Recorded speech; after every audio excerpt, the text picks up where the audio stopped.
সিম, করলা আর মিষ্টি আলু শাক না?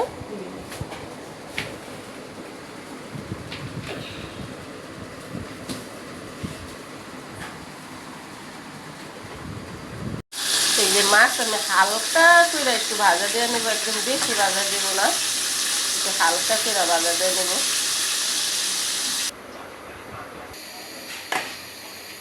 আদা, রসুন আর পেঁয়াজ একসাথে ব্লেন্ডার করে নেব। ধোয়া কি হলুদ ফাঁকি, মরিচ ফাঁকি আর লবণ দিয়ে একদম মশলাটা ভালো করে কষাই নেব। সিম,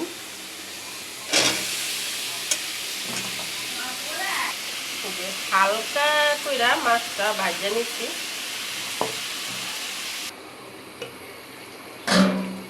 এটার ভিতরে একটা টমেটো দিতে পারলে আরো ভালো হতো, কিন্তু টমেটো মাছকে আনেনি বাজারের থেকে, তাই দেওয়া হলো না, যে সিদ্ধ হয়ে গেছে।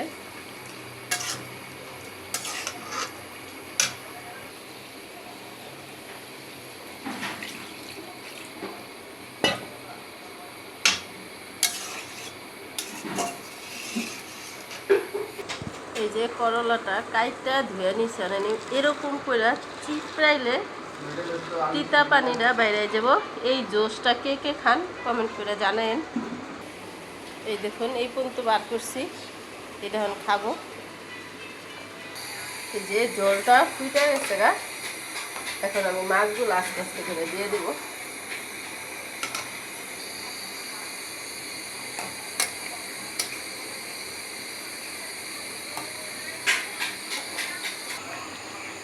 এই যে তরকারিটা আমার হয়ে গেছে দেখুন।